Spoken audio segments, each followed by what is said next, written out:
I can't hear you, Matthew.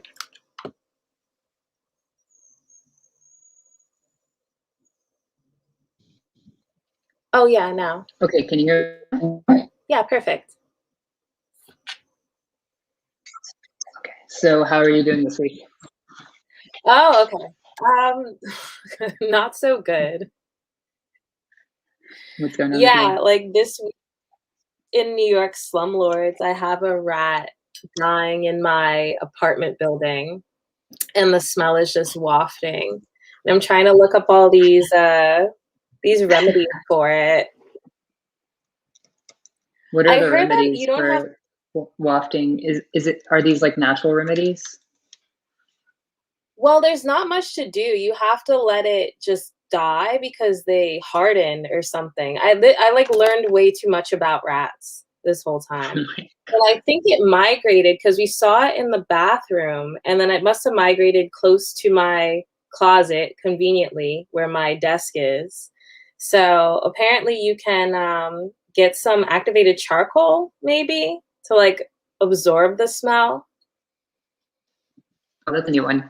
I've never heard that before. Well, maybe Some I Arm and Hammer.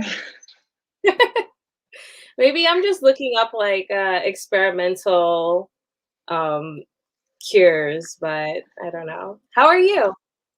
I'm good. I just I feel like we're in like this whirlwind of like COVID getting really bad, and I'm in a clinical study for the passive vaccine. So it's the same thing that Trump got, the antibody, monoclonal antibody Trump got, which is supposed to protect you from getting infected. But once you get it, it doesn't do as much. Yeah, so it's kind of like a weaker version of the vaccine. So kind of psyched about that. But it seems like everyone around me is actually starting to get COVID for the first time. Like my close friend just got COVID, and then my mom has COVID. Like everyone has COVID. Yeah, so it's just starting to creep up on us as we're getting the vaccines. It seems like, you know, as we're getting closer to like protecting ourselves, we're like about to get it ourselves because it's slowly entering our networks. So yeah, just been thinking about that lately. Well, that's a lot to chew on. Yeah, do you know anybody with COVID yet? I don't know. You know what? I think I already had it in like Oh, February, okay. but I'm not Was it sure. bad? Kind of, yeah. At the time, I had a friend who was working at a strip joint where the guy like died from it, the guy that ran it. So that was one clue. And also Well, I had like because I was smoking cigarettes at the time more, like it made me completely want to quit because I had this like wheezing in my chest and my chest hurt and I couldn't smell for like a month. And it was wild. And then everything happened like a month later, and they were like, "Oh, this thing called COVID." And I was like, "Oh my god, I think that's what I had." yeah, totally. You got the Italian virus. The early one was supposed to be the Italian version, I guess. That's crazy. Yeah, so we, for those that are watching, it seems that there's about, you know, there's like a couple of people watching right now. We have 2 guests today. We're really excited to start inviting more and more people on until there's like 10 people chatting at some point. Wouldn't that be fun, Alex, if we had like a huge group of people? Be complete pandemonium. Yeah, sure. Yeah, exactly. That too. Yeah, to have people, like the more people we get, the less people agree with each other though. So yeah, so we're gonna welcome 2 people to the show. We have DeForrest Brown, and we have Pierce Myers.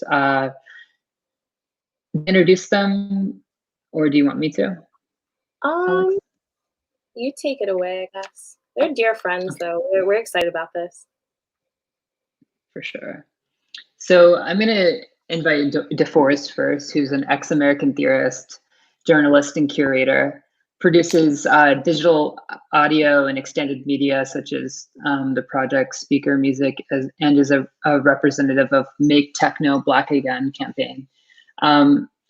His work explores the links between the Black experience in industrialized labor systems and Black innovation in electronic music. On Juneteenth of 2020, he released the album Black Nationalistic Sonic Weaponry on Planet Mu.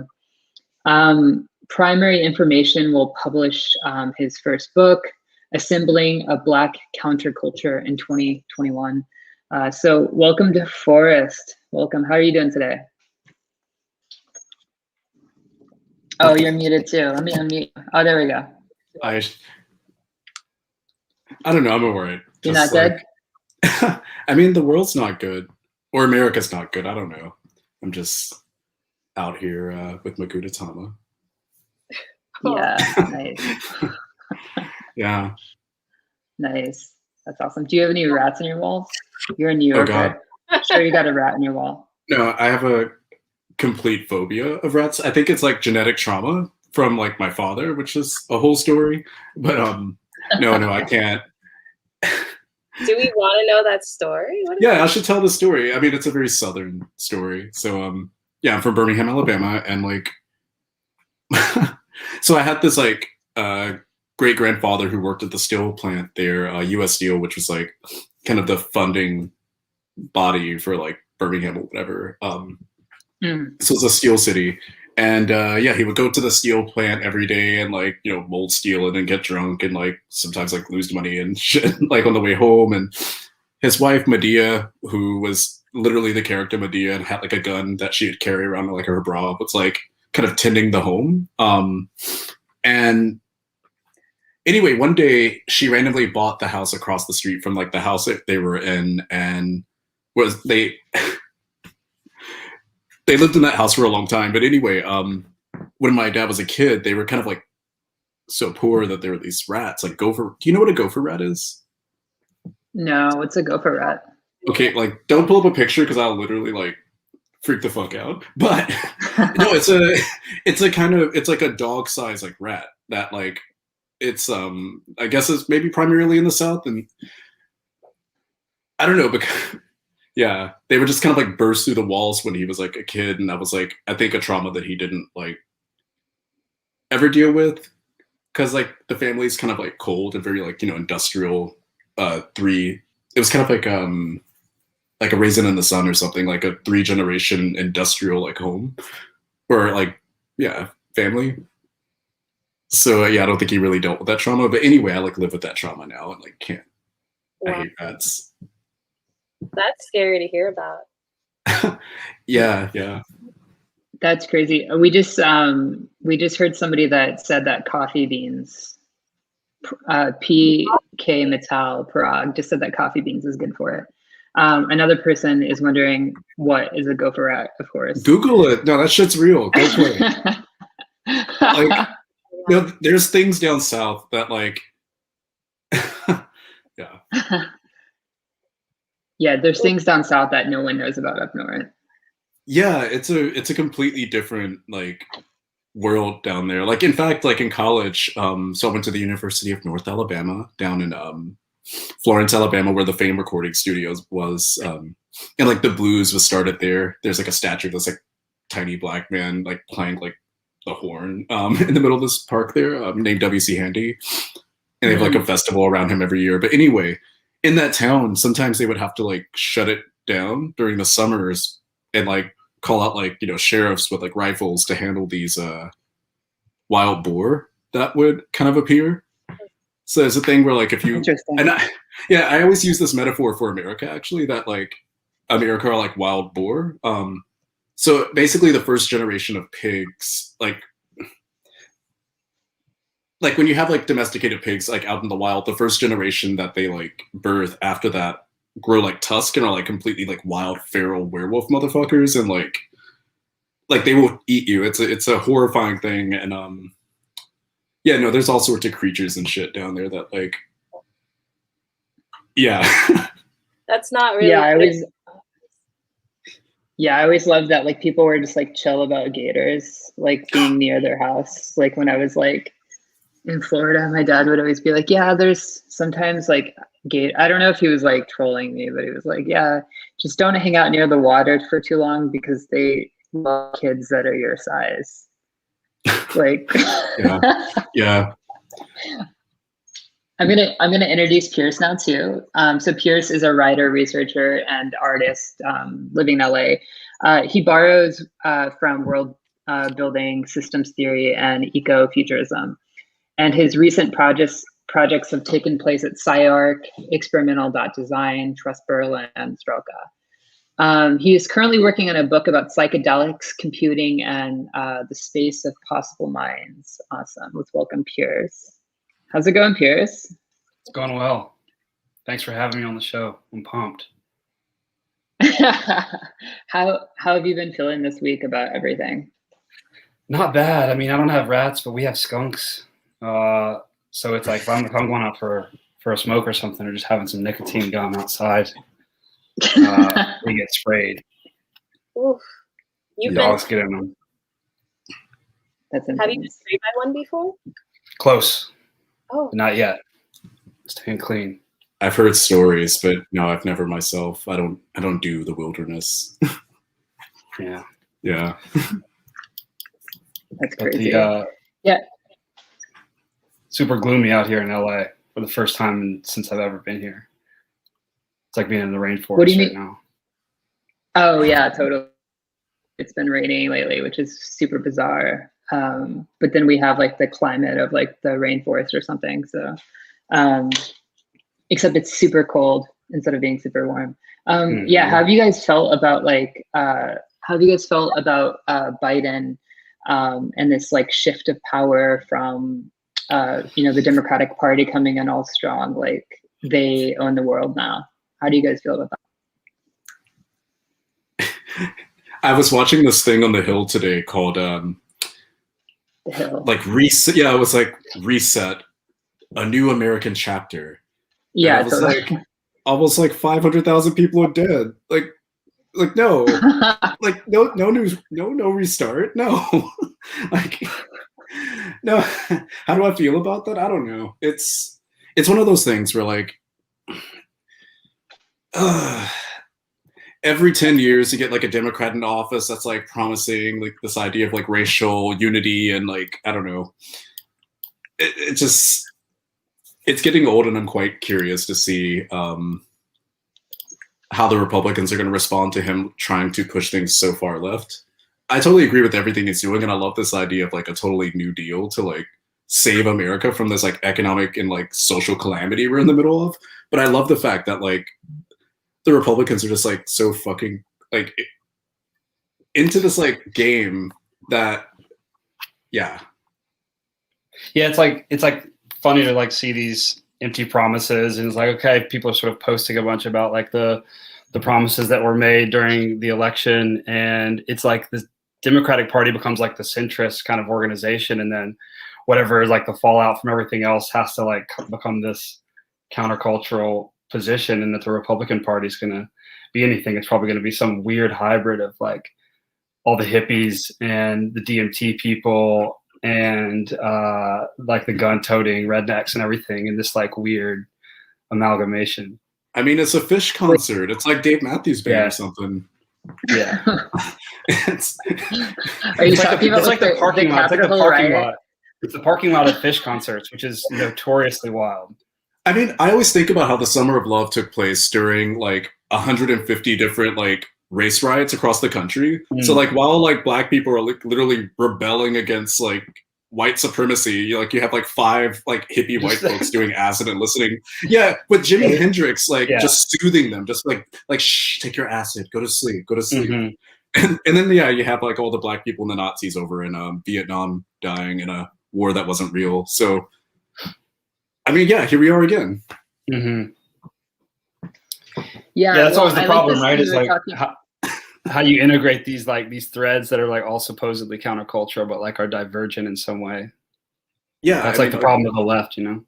Yeah, I mean, it's just like all psychotropic like responses to America being this like planned environment, this like Wizard of Oz like thing that a bunch of colonizers thought that they could just like erect randomly.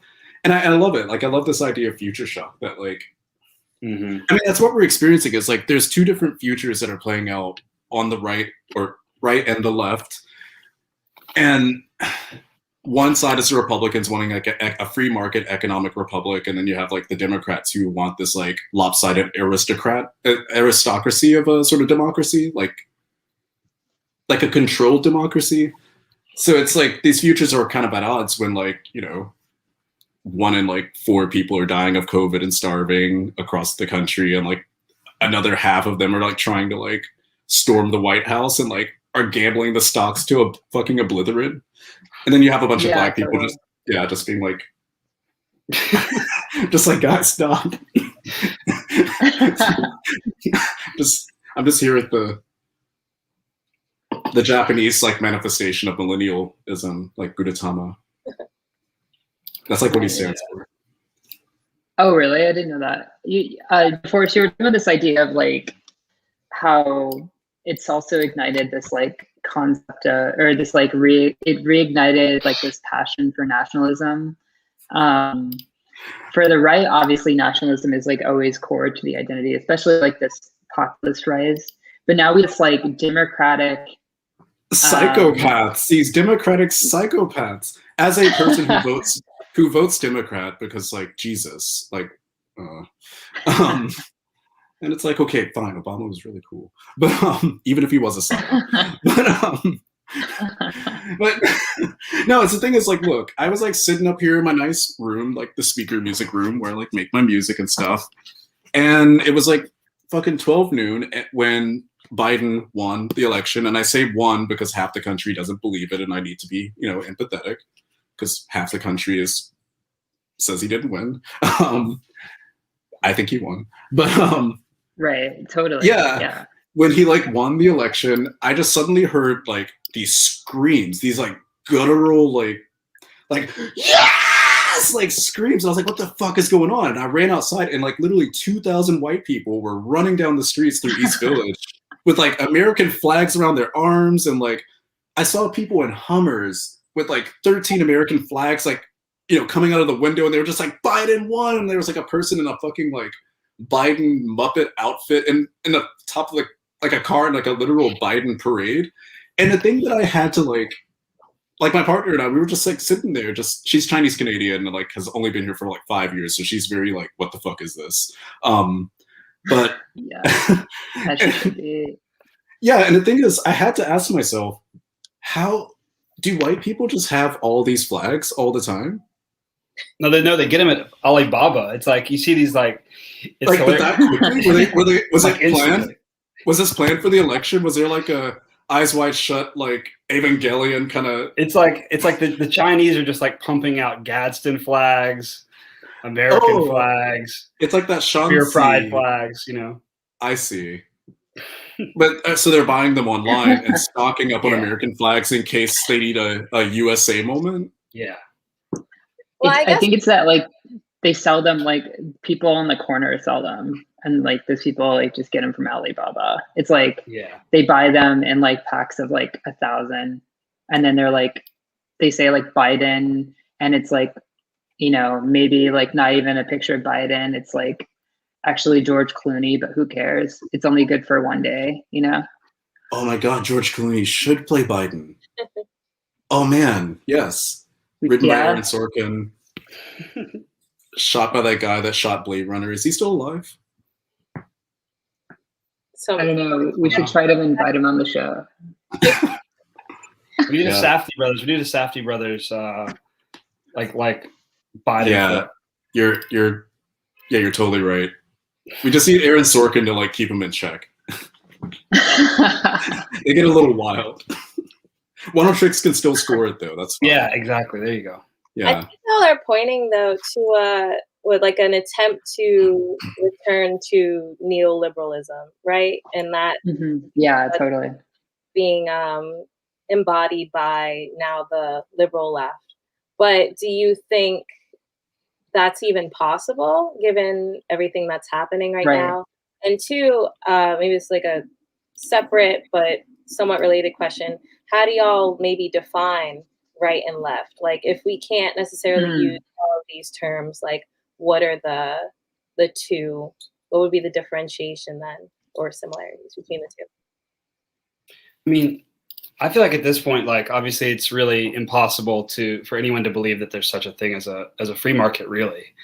And like, I feel like the left and the right is like just a way of constraining discourse around these ideas that people have, and it's not really like so helpful anymore. I mean, when you see like AOC and Ted Cruz agreeing like about whatever it was, like we need to get rid of these like Wall Street traders or whatever. It's kind of like, yeah, with the Robin Hood thing, which we should definitely talk about that. I feel like that's kind of an interesting case. I feel like there's so many like underlying issues, like all the ones that everyone talks about all the time, but also things that people don't talk about, like, you know, owning your own server and like network architecture and things like this that are actually probably much more like interesting things to analyze, because it's so easy to just fall into repeating like tropes of like discourse around like the right and the left, I feel like.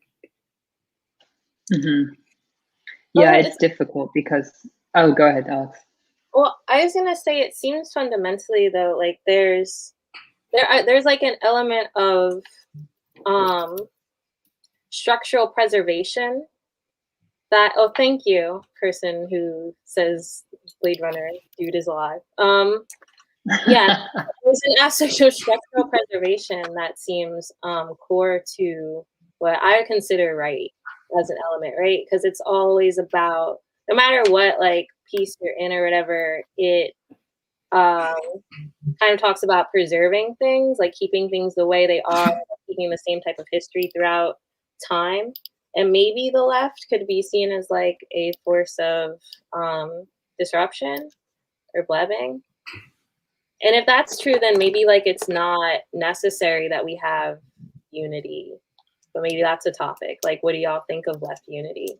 I mean, I think that Americans are like way too future shocked to even be trying to have intellectual discourse about what political sides they're on, because they can like barely unattach themselves from their phones and egos enough to like recognize that like 500,000 people are dead in a year.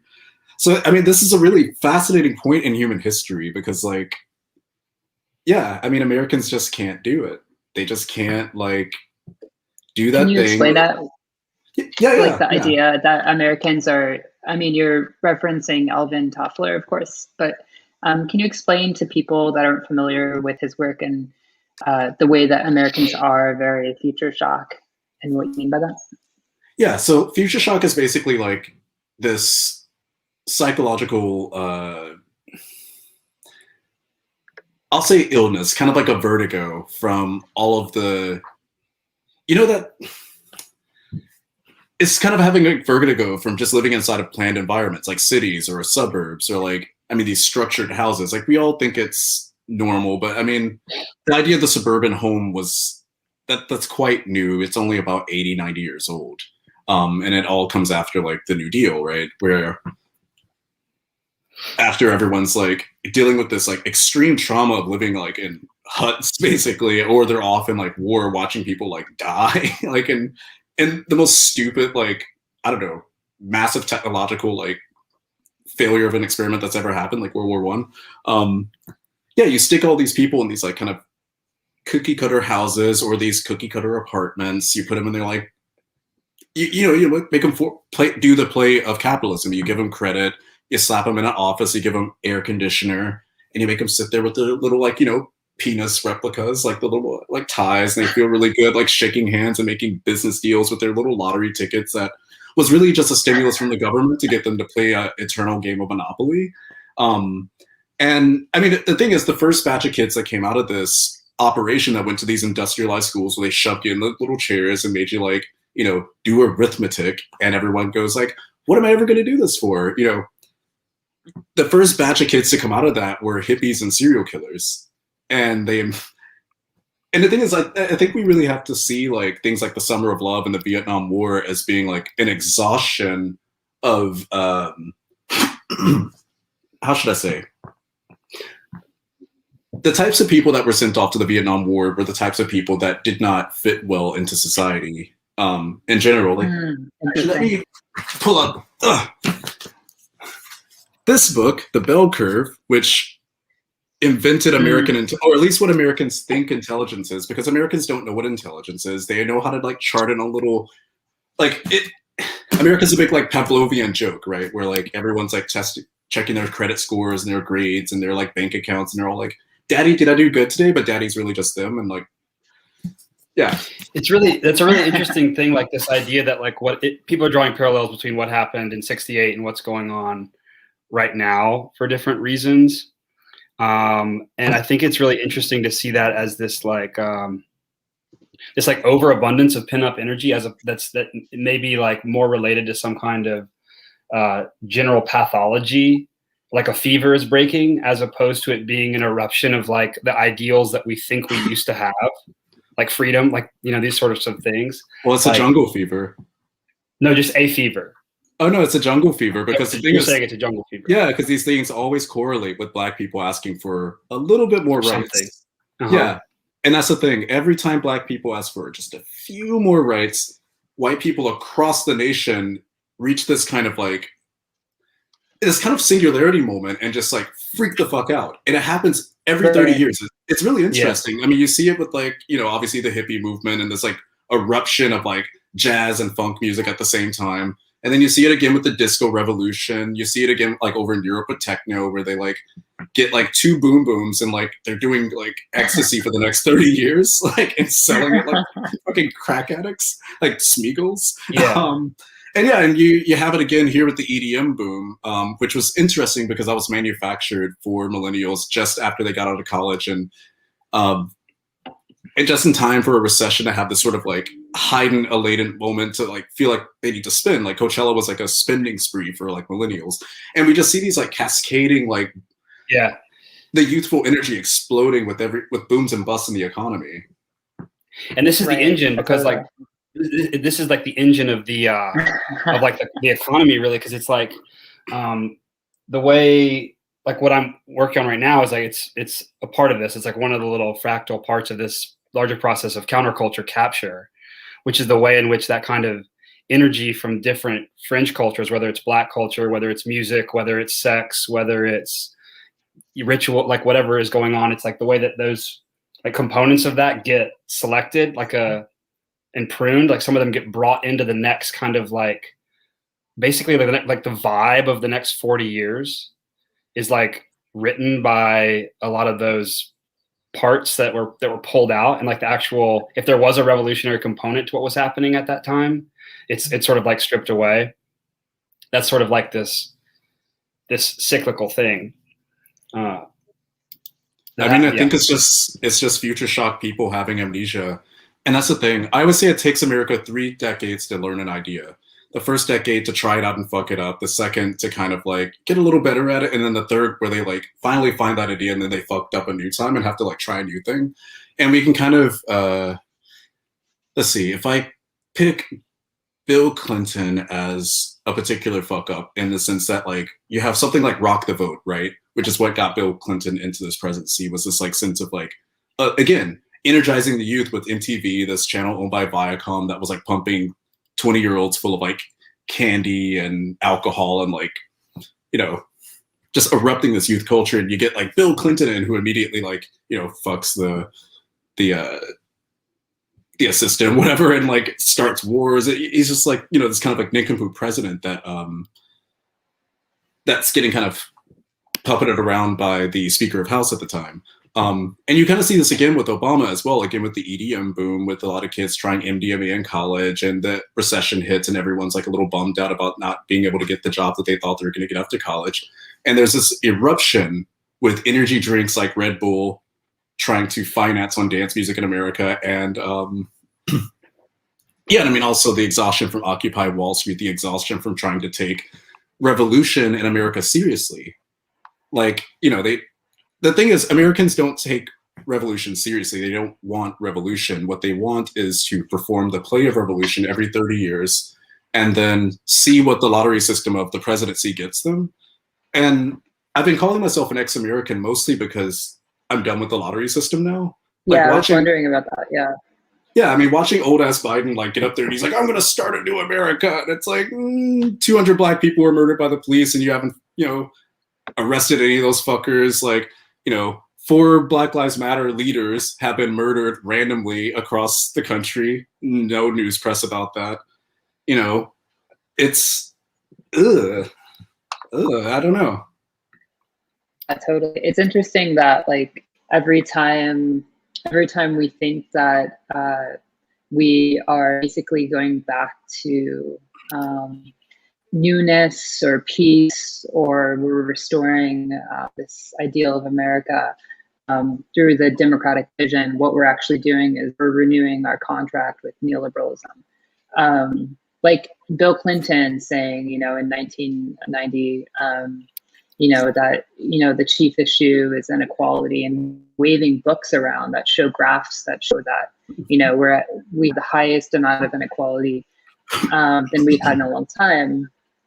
And then you have people like Robert Reich, who was, Department of Labor at the time, who was like basically saying that like, the rise of this professional managerial class is good, and that the people that are now, getting these really good jobs really deserve them. And then Bill Clinton basically confronting labor, in the midst of huge labor outbreaks, and saying things like, well, we, in a very like parental way, saying like, or paternalistic way, saying like, oh, you guys need to learn that, blue collar work no longer is important, and we need to move forward. We need to get you skills. We need to get you away from, working in the harbors. And but the Republicans are exporting all those jobs at the same time, and that's actually the joke about the Trump supporters. Is exactly. Like they're like, those jobs don't exist anymore because we gave them all away. And suddenly we go, what's 2020 all about? And it's like, it's both of those things having not been dealt with, and then having like dumbass George Bush for 8 years, and then Obama, who. And it's like basically like the idea of, productivity is on the rise, and like during the period they're telling everyone that they need to get educated, but people that are educated aren't necessarily making more money anymore. And part of the reason for that was things like NAFTA, which stagnated wages not just in the US but in Mexico, where it was supposed to fix the country supposedly. We've been in that cycle now for like you say, like more than 30 years. So is Biden going to fix that? Is he going to be the the effacing character that fights neoliberalism, or is he going to reveal the new versions of it in 2021? Maybe I should ask this question actually, and Pierce, I think you'd be really good to answer this actually. Maybe you too, Alex, actually. Do Americans know that they're neoliberals? I mean, that word is like thrown around so much. And I think to the point where it's like, maybe that's just like a factor of being in a certain like layer of people, that are kind of like critical or whatever. But I don't know. I think that liberal is like, it's so I guess you've got like people on the right, or like what was the right, or obviously like using the term liberal, like libtards and all this stuff all the time, like throwing this around like that's what the Democratic Party is. And there's this kind of like emerging movement of people that are trying to identify that like what is the political establishment is basically, that is liberalism. And liberalism places emphasis on free markets, places emphasis on individuated expression. It like, I don't know. I mean, all these kind of like deregulation. I mean, very hippie things. Exactly. That's the thing about it is it's that like almost American, like that merging of like the heavy industry with like, there's a definition someone just posted in. Also, Palladium magazine, they have a really good definition of liberalism, which I had on hand, but it's like, it's very much that transcendental, like the history of American ideas. It's like the transcendentalist movement. There's certain like things like that are based in like ideas about nature and lakes and like this kind of like thing that's also directly underpins like Emerson and stuff. Yeah, exactly. And it's not to like hate on them necessarily, but it's just to say that it's the pinnacle of like the American image. And it's related to like what you were saying in a way about directly to the kind of like architectural component and the urban component of this entire thing, which is that like if you think about America as a like sort of like a spreading virus or a program, the way, looking at it from a satellite view, the way that the urbanization happens, and you can see some of the ideas that are at the core of it, like this mixture of like the English garden was this like typology that's what's just like degraded down into suburbia. The Walden Pond, it's like that's like NIMBYism, that's like Phoenix, it's like that's the kind of like thing. And what it does is it obviously isolates the populace. And there's this distance, between people, and there's this ironic distance at the symbolic level, and like this sort of like, I don't know, virtue signaling distance, and then there's like the physical kind of like satellite view of the whole system. Well, yeah, I mean, liberalism is a very particular thing, and what you're bringing up is a particular history. Like, if you talk about it within history or philosophy, it does come from basically the same things that you're talking about. So, like, Enlightenment principles, ideas of seeking reason, and particularly taking the idea that man can conquer nature, can understand it, and that through rational forces you can do that. And I think that definitely is embodied in all the things that we're trying to talk about right now. So with liberalism and these ideas, I think that sorry, I fucking lost my train of thought for a second. Hold on. I mean, we're at the end. It's like we're at the end. We're hitting the end of liberalism. What's the end of the the end of the American experiment? I think we're. It's the whole end. I retrieved and got the thought back. Okay, so liberalism is off those things, but it's also based off of an inherent contradiction, right? Because it says that it's supposed to be reason for freedom and man and things like that, but when it did it, it had a particular cutout for what type of person that was supposed to be, even though it says it's all people and stuff like that. And that becomes tied into ideas of humanism and treating that throughout society. So by the time you get to capitalism progressing to the form of human labor, aka African slavery, you get this like difference in which from there, like you get, I think, all of the, like lots of people talk about this, the tensions that we have within social movements today. And it's basically the idea of saying like, well, you have this doctrine and you have this and that says people should be given X amount of things or these things under law or whatever, but we aren't let into the category of people, and thus we can't have that. And that ties into more recent history, basically, which is the idea that a lot of exclusion has been done, not been done more overtly, right? So when you make a category and you say these are the people that can have this and that, you don't say you can't be a part of this. You just kind of imply it because you say, oh, well, I'm for America. I'm for Americans. Well, a perfect embodiment of this was the Capitol riot, actually, because it's interesting. A lot of Europeans have been asking me, like, DeForrest, what is the Capitol riot about? And I'm like, that's my German. But anyway, I love it.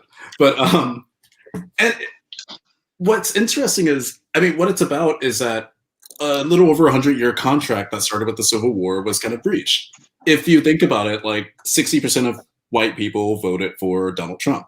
And you have a slither of white people over here voting for Biden. You got some POCs, right in here. And then you got all these black folks from the Black Belt that were like, man, normally I don't vote, but like Donald Trump is some shit. And like, whoa, I can't, like my dad actually, before all of that shit went down with the Capitol riot, we were talking about Tommy Tupperville, the fucking like University of Auburn fucking football coach that became governor of our state or some shit. And I was like, he was just like, I don't even understand. Like his like right-wing, like talk radio, like football life suddenly bled into like politics. And, yeah. Yeah. It's basically, yeah. I mean, basically the riot happened because all of these people that were not supposed to, I mean, what the Electoral College is there for is to always regulate the popular vote and to regulate these non-peoples, Black people, from ever swaying the election in a way that moves away from white supremacy. I mean, you can look to Bree Newsom Bass for this, who goes on like Democracy Now! Like every other week, and it's just like, white supremacy is the problem. White supremacy is the problem. It's not bipartisanship or whatever. It's like white supremacy. And like, I mean, we talk about liberal and like we talk about, you know, the right wing. I'm glad you used the word libtard earlier, actually, Pierce, because I always say the right wing call libtards because they're somehow they forgot that they're supposed to be white supremacists, and that and it's, you know, it's just, they're just like, guys, like, we can do the free market thing over here. And, you know, of course, like, given my experiences in, you know, liberal New York City, it's been pretty rough, you know, around white people for the first time. And like, I've only been around white people for about 8 years. So it's been a really interesting research experiment. Because Birmingham, Alabama is very segregated, still has been segregated, and was the most violent, like violently regulated, like, segregated area in the nation. And like my neighborhood that I grew up in was like bombed 50 times in a matter of like, you know, 15 years, like specifically like, yeah, near my house and stuff. But anyway, yeah, it just seems like there's an issue in which whiteness hasn't quite decided. I mean, actually, you're seeing the same thing in Germany right now, where Germans can't just sit and say, look, Germans for German people, I'm sorry, immigrants, like, we brought you Turkish people over for work, I'm sorry, like, you're just not going to be German, you can be a second-class citizen, you two East Germans. Like, it's, and we're seeing the same thing in Amsterdam as well, or not Amsterdam, in the Netherlands, where they're having this issue of dealing with these other peoples being in what they consider to be their home. Right. And yeah, I mean, Black people are basically like we're like the Cinderellas, or like the you know, kid that you keep in the basement, and we keep coming up and be like, Dad, can I have some water? And you like kick us down the stairs, and you're like, no, Timmy, no water for you. And then I'm like, oh, go ahead. Go ahead. Yeah, like I'm really like interested in. So if we're talking about stuff like music or art, different types of like cultural, like the media of culture, the way that people exchange, the way people relate to one another. I'm curious about like the things that are happening right now, or that have happened in the past, when we're thinking about like the relationship or the formation of like a left, for instance, or between white and Black people in the United States, like the way that music, for instance, is something that should, like, to a degree, either be like it's kind of thought of as potentially an integrative force, or something that's should be like gate kept in a way. Like, where are these kind of like boundaries between like preserving like a federation or an allegiance of people that are in part of something that's legitimately transgressive, versus like the way in which that gets like poached and like brought up in this sort of like creative surveillance system, you know, that's like the way in which that happens, you know, where it's like now the poet laureate is like up there, you know, for Biden, which is for Twitter, you know, but you know, it's like, where should stuff be gate kept, and like where should we set up boundaries to certain that's when we lose this idea of nationalism, right? And that's why I released an album called Black Nationalist Sonic Weaponry, to be like, I mean, ultimately the Black Nation, if we were given the like 40 acres and a mule, it would be in the Black Belt where I'm from. So I always tell people that I come from like the original, like, and I mean, it's called the Black Belt because like there was a lot of like plankton activity there during like the Cretaceous era, and so the soil's really fertile for like cotton picking, and there's a very like interesting eco-cybernetic relationship that ought to be talked about with Black people having performed the agricultural revolution down there. So like weren't just like down there, we were instruments of it, and that's kind of ultimately the problem with white people on the top end, is that they don't intimately know the land of America the way that Black people do. And we've sort of, anyway, coming from the South, there's this, It's an interesting question though. It's like, it's like the relationship between ecology and technology. I mean, that's like the broad thing you're kind of like pointing at. And like, I don't know if it's like, I have a specific question, but it's like, what, you know, like what is people, there's this imagination, I guess, especially for a lot of, I think it's like a pretty white thing, which is this kind of like, in the memes, it's like the anarcho kind of like farming, like return to monkey kind of meme, you know, which is like going back to land, taking up small scale farming and this kind of thing. And like, on the one hand, I just like, it's kind of just an open question really. Like, I don't really have anything formulated about it, but it's like, I see that as like, in a way I see it as naive, and in another sense I see it as like, that's like what should everyone should be doing, is like this kind of like, there's this great thing, the Cornbread Communist Manifesto, I think it's called, or the Communist Cornbread Manifesto, which is all about like referalizing Appalachia, you know, and it's like, it's not just for Black people, for white people. It's like this kind of idea of like food grows everywhere. You could just grow food, and it grows everywhere. I don't like getting back to the land is a particularly white idea, but I think the idea of getting to the land with the purpose of becoming master over it is, you know, I think that's technology. Like there's this, I think the Western world brought with it like this idea of totemization and hierarchy thinking that maybe existed in certain senses in other cultures, but it's particularly like individuated and has a particular mapping. And I think that just gets passed on throughout time, even within secular society. At least that's, basically Nietzsche's whole thing, right? It's like we don't necessarily get rid of the form of whatever, I guess, white. Well, I mean, I think about this a lot. Especially just because we move into secular, like liberal society. Well, I mean, what's happening is like you have one part of the colonizing class that's like been domesticated into liberalism, domesticated into working in offices and like doing this whole kind of performative simulation inside of urban environments. And then on the outside, you have a lot of white people, colonizers, that are working the land and making money off the land, or at least working within smaller scale urban town kind of environments, like small towns. And I mean, there's going to be fundamental environmental differences that are happening there that I think is causing like, I mean, coming from the South, like moving to New York felt like being in the future. Like, and I moved to New York to go to the future to see like what the fuck a metro system could look like. Cause like, if you don't have a car in Alabama and everyone's driving like, you know, cars from the 2000s still right now, it's like, you know. Yeah, well, I think what you're talking, like, because these ideas, trying to merge these two ideas together. The merge is the Civil War. It's these ideas. It's the bankruptcy, The ideas create ecosystems themselves, and then we exist in them.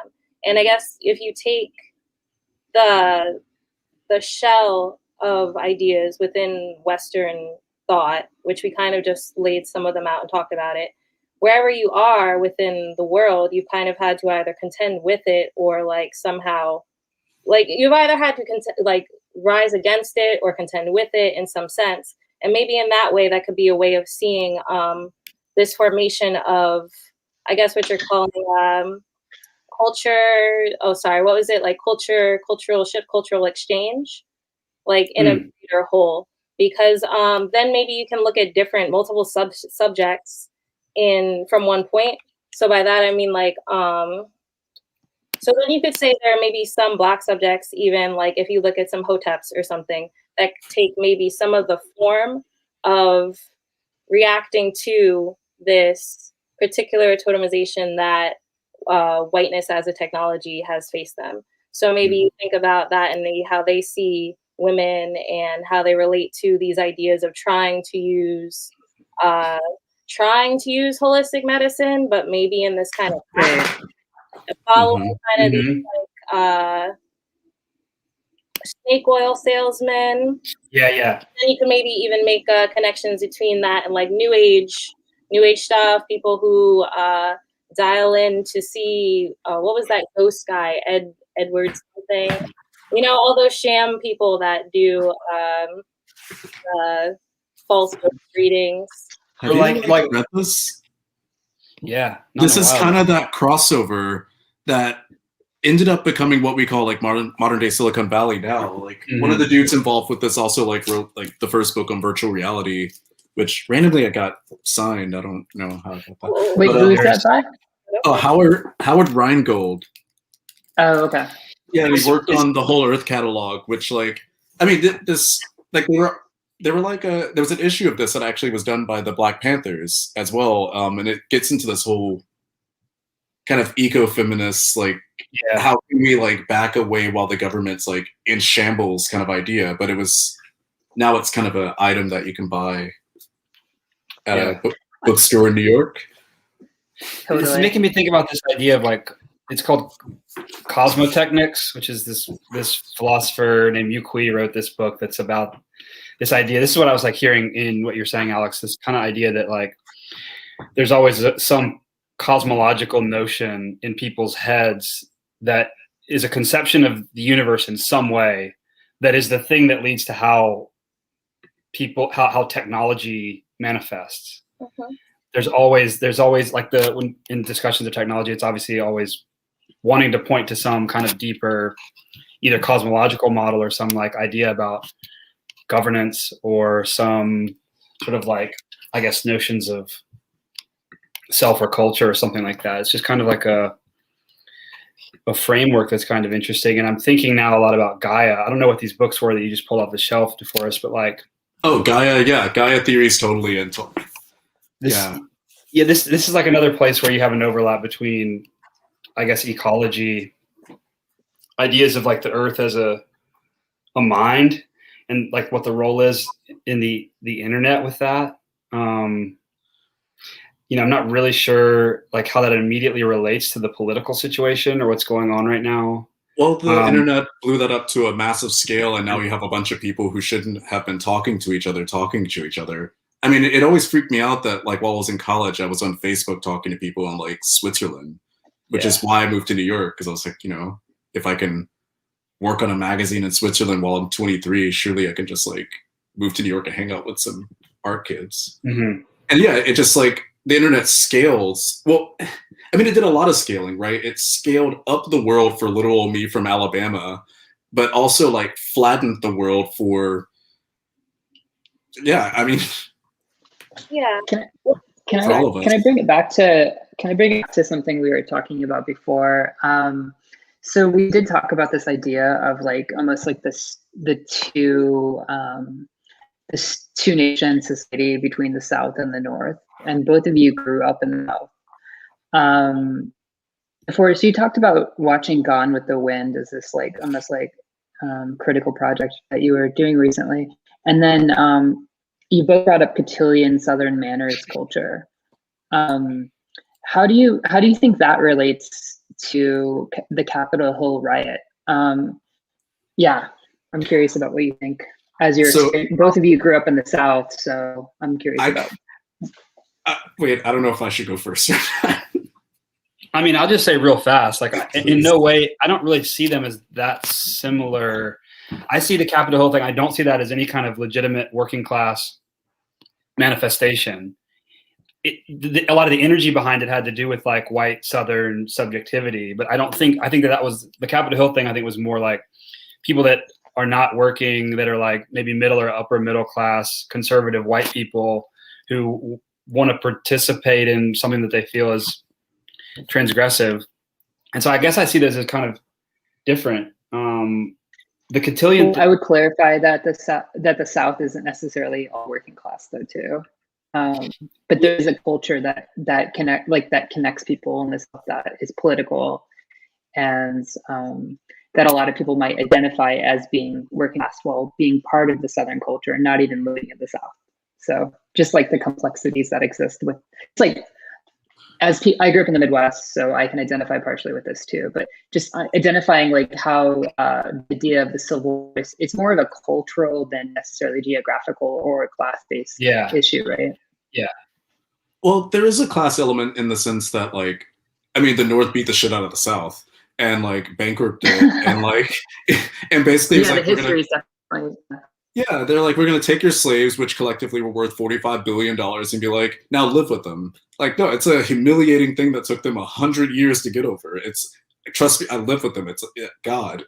I've only seen, like, 5 white people from, like, age, like, 5 until, like, 20 because, like, they can't get over the war. So it's a thing of, like, But when I went to college, I think there is an interesting connection between the white working class and this upper middle class, like, group from Baltimore that went to like the Capitol riot piece. That I think it's really interesting, and there's kind of like a Twitch element to it, in which, I mean, when I was in college, all the white kids there, it was, again, the first time I was around white kids like in mass, and this is like in 2008 to 2013. People down there would reenact the Civil War, like literally like with costumes and shit, but they would also play Quidditch like on the soccer field in full costume. And this like Greek theater turn like LARPing thing was really fascinating, especially when you couple in like a lot of the social media stuff of like the not wearing shoes for like Toms, and like the write love on her arms or something for like, what was that social media campaign for like cutting, where people were like write love on her arms? I never saw that. It was a lot of this like early like Mother Jones like. But like this kind of like, you talk about the cotillion thing, Matthew, and like this sort of the way we talked about this last time was Bourdieu and like this the forms of capital, and this kind of like the embodied part of that, like the way in which people's just habits of presence and their routines and their manner of speaking is like, that's the level at which a lot of these larger processes are like encoded, I guess, and then performed, obviously, like in the theatrical sense of just like performing your role. And one thing I was thinking about after this is like, this may be like a slight tangent, but it's like, I was thinking about how the way in which we occupy the categories that we are, but we also want to recognize that as individuals, there's a slippage between what we are as individuals and the categories that we're supposed to occupy. And I think the way people, as kids, when you get a little bit of metacognition, you start to recognize that those are different things, but that they're also, they're similar, but they're different. And you have people like starting to ironically occupy this category that you're in, as a way of suggesting to other people, like, I'm not this thing. And I think honestly, like a lot of, I could say this about a lot of white culture. I think that a lot of people like never get out of that ironic stage of like occupying whiteness in an ironic way. Well, that was David Foster Wallace's whole thing, was just like, he's sincere, and then he like died, or rather he offed himself, because I think, it's a... Was it? David Foster Wallace. Oh. David, yeah. And it's interesting because his whiteness. Oh no, absolutely. That's totally what Infinite Jest was about. Was just him like watching all these tropes of whiteness play out in a kaleidoscopic, like epic novel. It's when you're just like, you're falling. It's like that experience is just like falling into infinite detail. Yeah. It just backs it like a kind of like pathology of quantification. Well, he's inspired by the also like the group. pathology of like postmodernism too, where you're like trying to embody like all of these schizophrenic separated entities of culture simultaneously, which is like definitely the future shock thing, where it's like, I have to play like a million roles at the same time and fail at all of them. It's like the first time I read Infinite Jest, I loved it, and then you come up, and then people are like just tearing it apart for all these reasons. But I think that's like that's one of the ways that you recognize for yourself. It's one of the ways that you see like you see yourself. Yeah, in this like kaleidoscope. I mean, the thing is, if you think about white and black in terms of color, white is a kaleidoscope, like an open just pool of possible colors and like frequencies, whereas blackness is just like supposedly empty, right? It's the absence of color. It's just like a total void that is like so. It's the thing that Nietzsche is afraid of. This like void that is so deep that it like it is you, and then it is before you and after you and becomes you. And I mean, when I get some Sun Ra shit. Oh yeah, I mean, he's from the same town as me, so we. I mean, that's the whole thing. Wow, that's sick. That's so crazy. I also wanted to ask. We kind of talked about this concept of mindfulness, and Pierce, you were saying that like, I think you might have been saying this kind of ironically, but you were saying like, when Biden was elected, it was, I think, for America, like a moment of peace or like silence. It wasn't necessarily like peace and like a holistic, like everyone feels peaceful now. It's just like a moment where there's not somebody loud with the megaphone like blaring down everyone's ear, paying attention all the time. Could you explain what that means? And like, yeah. Well, there's two things. Like this is what my housemate had said. Like I actually did not watch the inauguration, but I didn't really want to watch it. But like that's, you know, that was just his recognition of like taking a moment of silence at that point is just like was very shocking. And I think like the mindfulness thing, like I don't know, the mindfulness thing is like kind of a whole different question. I mean, if we want to go into that, like I think like the critique of contemporary mindfulness is like, or at least in America, is just like there's a lot there. Yeah, so let's throw the Biden thing because that wasn't in your brain, that was your housemate. But so we were kind of talking about like contemporary neoliberalism. I remember we were talking about this, like, and how like in a Fisher sense, like that mindfulness is the direct reaction to the not just the biological chemical conditions, but also the social and economic conditions. Is that part of the framework that you're thinking through? Yeah, it's like I don't really know where exactly to start with it, but it's like I kind of see the mindfulness thing, yoga, meditation, microdosing, psychedelics as all being potentially wrapped up in this project of like basically workplace optimization. And it's like this Chogyam Trungpa was this old Buddhist guy who's, you know, is just like was really famous for always saying that like the ego is able to capture everything, including spirituality and including mindfulness and all these ideas. Just like he had to leave Tibet in the 60s and he landed in Colorado and set up Naropa Institute and like this kind of. But the point is basically that I think you have an entire population of Americans who, without this sort of like sense of a legitimate healthcare network or a kind of community-based system for articulating what health even is, you have people resorting to things like self-care, like personal therapy, microdosing, yoga, and you know the rampant stress that's caused by various forces, economic, ecological, and technological. You know, it's the stress, the anxiety, the depression, mental illness, that these kinds of things like get kind of dealt with through appropriating. Again, it's like through this process of appropriating outside cultures, their wisdom traditions, as a way of kind of almost optimizing yourself to be able to continue to perform. I mean, America and the business sector are basically grabbing all Americans by the neck, and particularly the white collar class, and just going like, go to sleep, just go to sleep.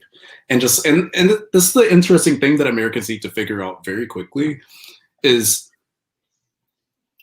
and this actually fits in with why you brought up Gone with the Wind, Matthew, is that, see, Gone with the Wind is an interesting kind of like glitch point in white people's consciousnesses where it tells them what the antebellum era, what they thought it looked like, when actually it looked like Hostel or some like fucked up like Saw film where like white people were like walking around with black people with like chains and shit. Like it was horrific and like 100%. Jesus. What time period is that?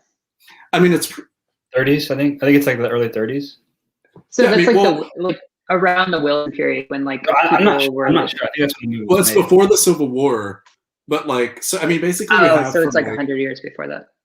Yeah, and then like the hundreds of years before that, where you know, white people were out in the woods like murdering natives and stuff. It's just a thing where, so there's this image of what came before with Gone with the Wind that's like very nice and peaceful, but we have to kind of think about what was done to a slave and what you wanted from a slave. And it was particularly in the South. So I was talking about the soil and stuff, and you have like, I don't know if you've ever seen like a cotton gin like out in a field, but it's a big long like kind of machine that like pulls cotton really quickly in like lines, and that's effectively optimizing the labor that black people were doing to produce the first material goods that would fund like the South or whatever. So But one of the things that would happen with that also, though, is the consciousness. And you think about a movie like Get Out, like the idea of the sunken place is a very real idea, and it's a form of brainwashing, a kind of brain melting, where like there's this idea of breaking people like a horse, like taking their brains and like, this is a black brain and this is a white fist, going, go in there, go to sleep. And, you know, we weren't allowed to read and write or speak, which is the whole thing about black music, is that it's a screaming, it's our actual language. So when you talk about like a time like this where, again, 500,000 people or nearly 500,000 people are dead from a virus that can't be vaccinated, which no one's going to talk about that yet. But, and, you know, you have Biden like signing away checks just like to like his girlfriend or something. He's like, here, mistress, like just take all these checks and like get the fuck out of here, please. And, you know, these like incels are like making like whipping the economy around like fucking babies. Yeah, the thing that you want to do is work. I think what y'all are both pointing to, though, is similarly intertwined but like separate things, right? So like if you're trying to say there's a couple of subjects of capital, right? I don't want to say, but I think Land has that idea, right, of capital being the subject of history and going through time. But we can take that for a second and examine that with what you're talking about, Pierce.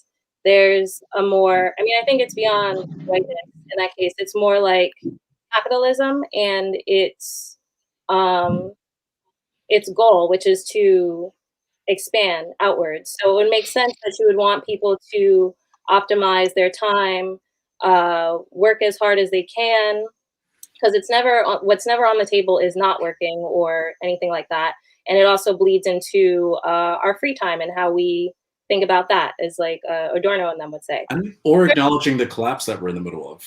Well, what you're talking about, DeForrest, is also, if you think of Black slavery and Black people as a subject of human capital, right? So then it also could fit into that history as well, although it's also like connected to maybe more ideas of social norms and what we think of as what we allow within society and what is abhorrent. So maybe those two ways we can think about that. Like, I think, Pierce, what you're talking about is not, it's been a global story since we've had capitalism. Like in Japan in the 80s, when there was a big boom, the economic bubble, there was all this partying going on and people were buying all of these goods in a certain way and da-da-da-da. But when that bursts, you have the opposite, and you have people wanting to, save, like conserve, and then maybe some of these ideas of mindfulness can like enter in this space, or, Mm-hmm. Yeah. Yeah, totally. What were you going to say, DeForrest? Sorry. Oh, I mean, well, one of the things, like, what's mindfulness useful for at this point, right? Which is ignoring all of the, like the fact that America is effectively over. And it's the thing, like, my partner's a stats analyst, and I, like, see her every day, like, lock into, like, 2 computers and, like, zonk in like a robot and, like, stimulate the, like, economy of her company all day. And it's a really fascinating thing of just, like, and then, like, obviously the Zoom meetings start up, or, like, the Google Hangout meetings start, where they're, like, 18 robot people being like, burger, burger, burger, we made this many sales, burger, burger, burger, burger, burger. And it's a thing where it's just like, I always think, there's this other book I should recommend, White Collar. Yeah, this is very useful in my book about. I don't know that one. He basically says that in like 10 years, within 10 years, like during like the Reconstruction, all like individual, like entrepreneurial, like kind of mom and pop shops were all bought up and became monopolies and officially became like the simulated kind of environments that we know today, or at least the beginning of this like industrial, what would you call America, like leading in? I mean, what would we call America? What do you mean? Well, there was an interruption with like World War I and II. Oh, yeah, because World War I and II and like the Great Depression interrupted whatever America was like reconstructing into. But right. yeah, I don't know. Yeah. It's interesting that we call it Reconstruction, because like a lot, like Howard Zinn, for instance, says that like Reconstruction never really ended, and that what we constructed was like this apartheid state, and that like you know, a lot of people, for instance, were like not technically slaves anymore, but they were paid like such low wages that it was as close to slavery as possible. But they could potentially leave, but the economic conditions didn't really allow them to leave.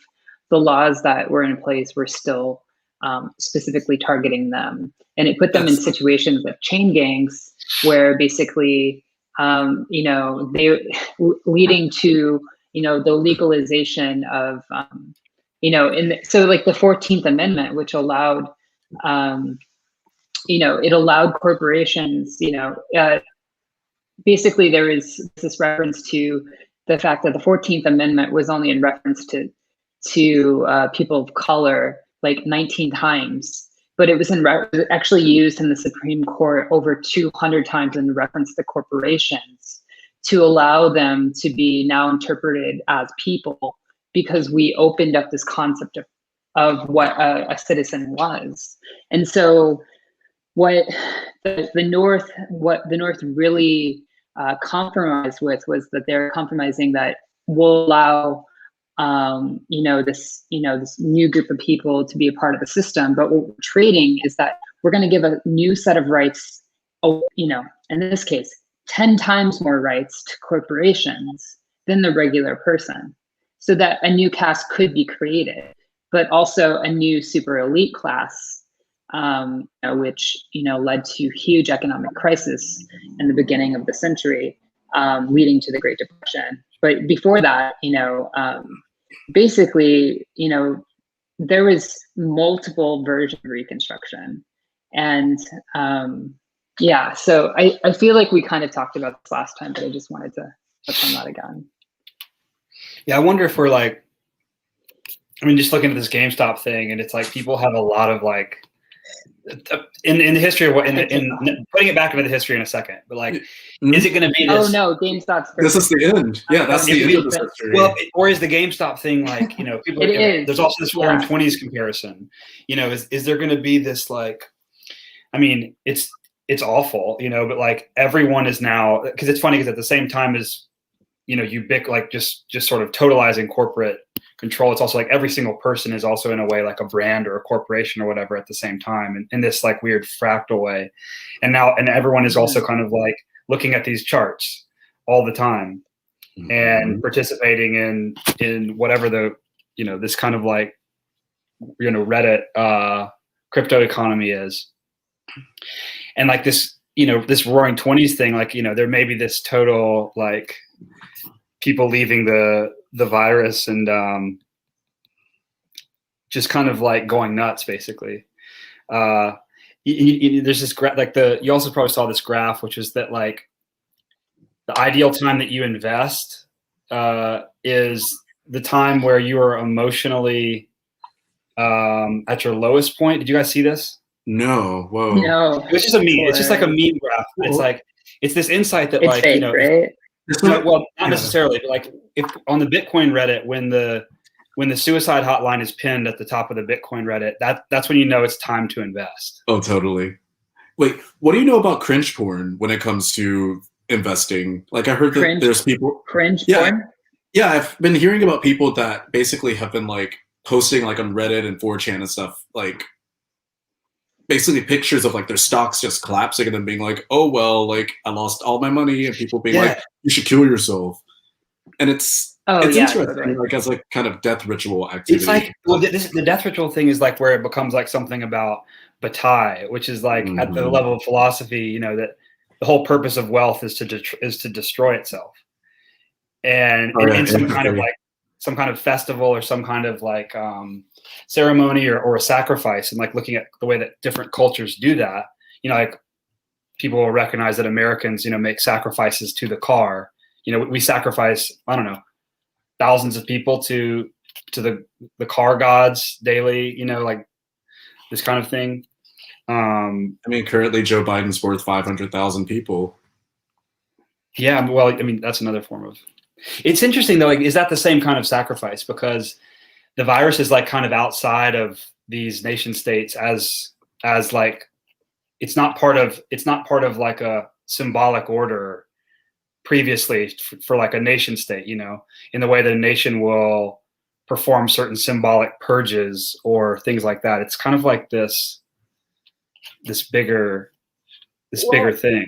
Natural forces have like scientific basis, but they don't, like, scientific things don't happen in a vacuum. Like, I think that you could definitely make the argument that this borderline fascistic drive, particularly within America and lots of Western countries, is part of what keeps the death toll rising. Because, well, and then that's A, and then B, the larger framework in which we live in a capitalistic society in which people are like, basically you're forced to go back to work, and that also causes a lot of the spread.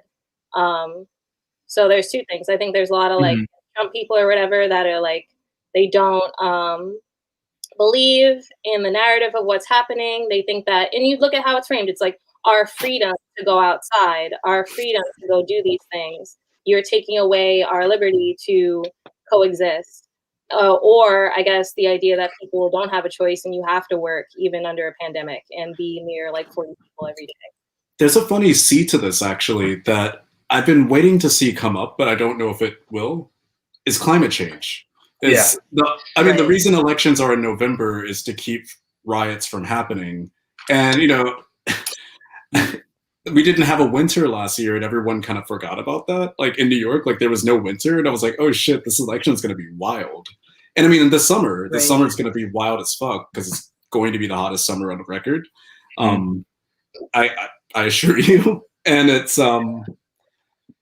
yeah, I mean, normally there would be snow and all sorts of ecological things that keep people inside and keep them tired. And that keep them like having the seasonal affective disorder and kind of like inside not wanting to do these things. But I mean, when it's 70 degrees in the middle of January, you're like, fuck it, I'm gonna go raid the fucking White House. Yeehaw. I mean, that's what I saw with Biden as well. Like, I was like, the only reason this is happening is because it's not 12 degrees in New York. It's not brick out. So like, you know, we're just like, yeah, people get to run around in Hummers. And I mean, this is a part of the death code as well. I mean, if you think about the fact that oil companies and like car companies and stuff have known for decades, since the 50s, that they were directly, that fracking was directly harming the planet and leading towards climate change. We are now at a point at which climate is actually unraveling some of our, I mean, you bring up like the idea of manners and quotidian kind of, I guess, etiquette, like earlier. Yeah. Well, where does that go when the entire climate is taken apart? Where does that go when like your clock time is thrown off and like 12 noon doesn't mean anything because you've been in your house for 16 days or months, I don't know. Yeah, months. Yeah, totally. It goes back to the concept that there's like many things that exist outside of the Westphalian borders. Like keeping in context that the Westphalian borders were created because, you know, it was 90% of land mass was basically sculpted by the colonial nations, right? So now we're at the period where, you know, that history, like we keep on going back to this idea of the future shock, like ending American history, right? And so we have all of these like contradictory notions of sovereignty. Like the virus goes beyond sovereignty, decentralized currencies, blockchain, all of these things go beyond sovereignty. We have the corporations, you know, they, you know, now in some cases have more money and thus political power than, you know, smaller nations. We do see the collapse in many ways of this order. And, you know, Trump, going back to Trump, like Trump was supposed to be, you know, the signal that, you know, the neoliberal order was over. But, you know, he became, you know, one of the biggest neoliberals in a sense, even though he was nationalistic. You know, look at who was in his cabinet. You know, some of the, you know, largest corporations were in bed with him until he committed the ultimate sin. So as a reaction to that, as a reaction to the end of the Westphalian border, we see the people writing these anti-statists, right, that are reacting because white supremacy, is now again reacting to, as DeForrest brought this up earlier. DeForrest brought up that one of the reasons the Capitol riots happened was because basically Blacks in the South changed, they took the Senate, they caused Biden to win. They were behind this whole election. And so what happens is, just like after the 70s, we had the rise of white nationalist anti-statists that are coming back from the Vietnam War. This is about in Bring the War Home, the book. But before that, the white supremacists were just part of the nation. They were just in lockstep with the police. They're in lockstep with the state. And so we see on all sides the end of the border, the end of the state, in so many different ways. And I feel like it's just small now, and if we're going to apply world systems theory, Emmanuel Wallerstein would say, we're just waiting for crises to build. We're waiting for the crises to keep on coming until, if we're going to reference Toffler, until future shock is basically so large and complex that we really don't even know how to process it. And I think that's probably the converging of neoliberalism and climate change, if I was to guess. But we see white supremacy as part of the state, and those borders are starting to close. That was the main point, is that we see that, the end of like the white supremacist state being challenged. And that's part of the reason why people were writing, was because, they're not working class, they're repping this culture that is under threat. So. I mean, actually, it's probably a good question for Alex, but. Oh yeah, I would love to hear what Alex thinks too. But go ahead, because I did reference something you said. Yeah, no, my answer actually kind of, do you think that these kind of capital writers are just neoliberals that got like unconscious neoliberals that got future shocked by what neoliberalism like is, by like losing the game? That's a good question. That's a really good question. Like, I don't think I was just thinking earlier about you saying like, it's kind of in a way about mastery over land, and that's kind of what they want, these like Trump supporters. They want like their corporations out on this like land and to have their own like state, and they want this like, are we dealing with a bunch of self neoliberals that want to reimagine the state, and then a bunch of other neoliberals that are like, oh, tradition? In a roundabout way, I would answer yes. I'll say yes to that. Yeah, because again, it's like we're seeing there's like a larger shell in which things are happening. And I think like some of this, or a lot of this that's happening, is probably just the promises of liberalism, of classic liberalism, breaking down even further to where, because a lot of, during the Civil War and before that in time, like you had a lot of people who, it was very easy to act on this or let this contradiction exist between how you were treating people and what your documents sort of express. So as you get, as you move forward through time, it's become less and less, it's more and more apparent, the inequalities, and less that people can hide behind that. But I think you're also starting to see like a browning of these ideas, sort of multicultural. I always say like a multicultural fash sort of starting to form in a sense.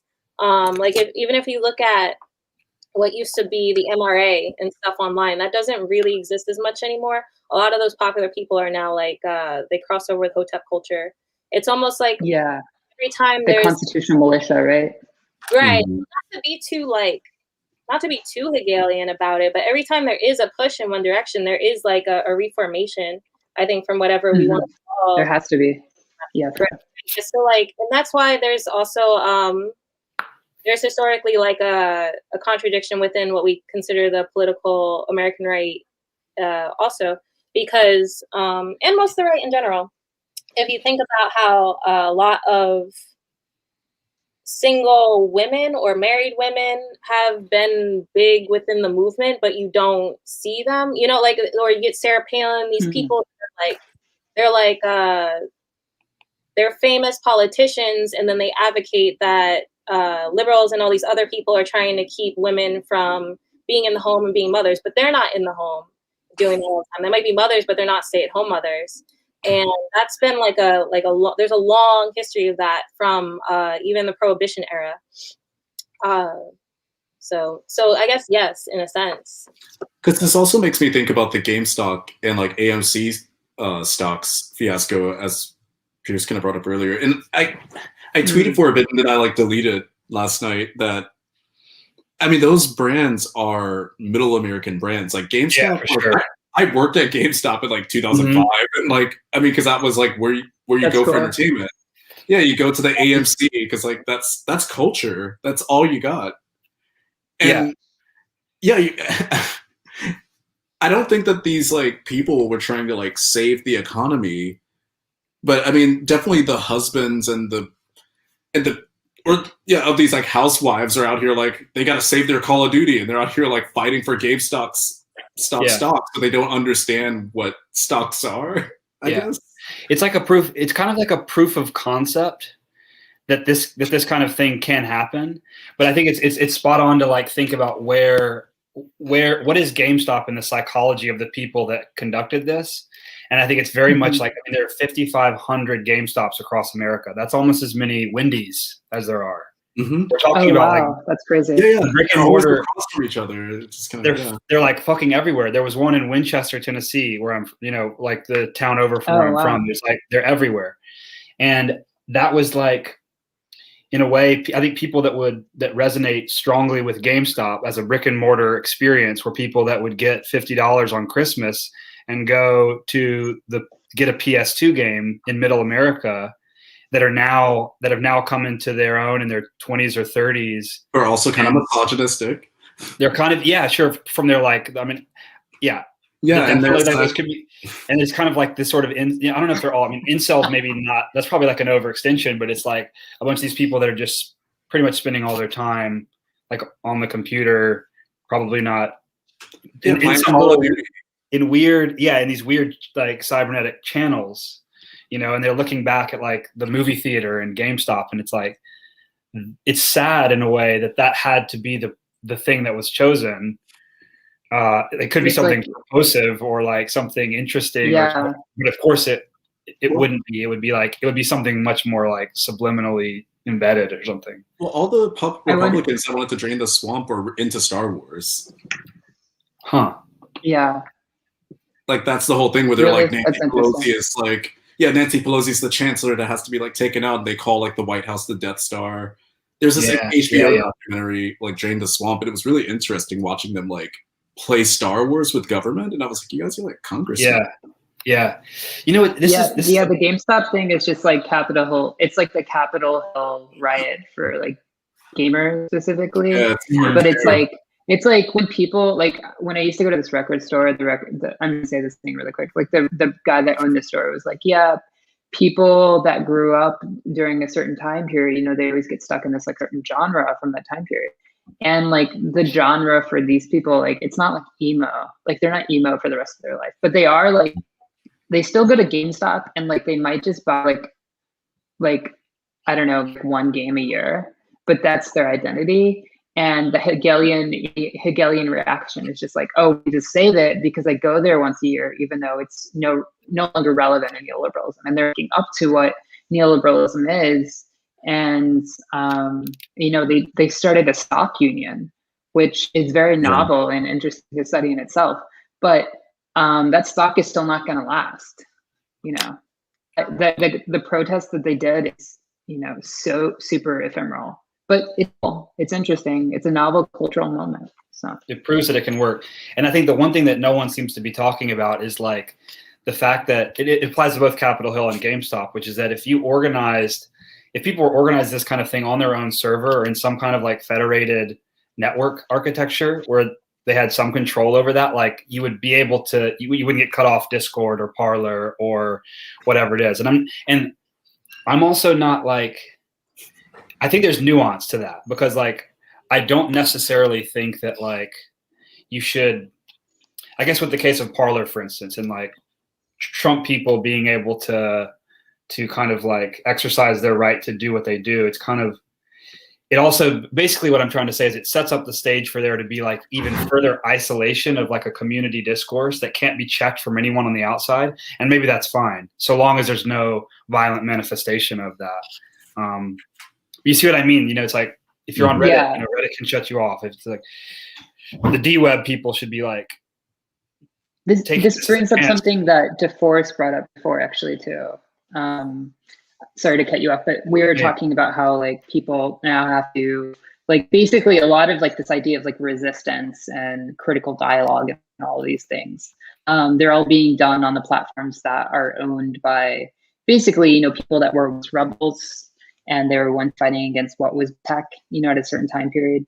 But now, you know, these companies and these people that started these companies are now tech. They're monopolistic in a sense. So Pierce is talking about this idea of creating our own platforms, and like the stock market is in a way like creating its own platform. DeForrest, this question is for you. So you kind of talked about this concept a little bit yourself. At this point, it seems that we are, in a sense, forced to rebel against the status quo now on the platforms that, you know, the status quo owns.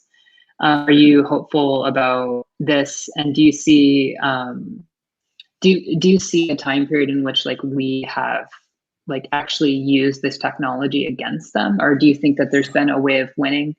You kind of referenced this in relation to techno. There's a few part answer to this, in the sense that I'll give there's a good and bad part, so I'll give you the bad part. So that's kind of what I meant when I made a record called Black Nationalist Sonic Weaponry, and also writing a book called Assembling a Black Counterculture, was gathering up everything I could from the beginning of the transatlantic slave trade, so like 1553, but also like when the first Africans, or the first like seed money of Africans, were invested into America in like the 1619. So kind of taking that history and gathering it all up until now into a book and an album, and like setting it aside and then going, okay, bye America, and like leaving. That's kind of my answer for it. It's just like being an ex-American and being like, I'm out. Like, I've seen enough. Too many people have died. Like, we're no one's talking about like the FBI apparently like sitting, like inventing the Proud Boys and maybe causing the Capitol riot, but also like I have no time for this. And America's been psyoped too many times.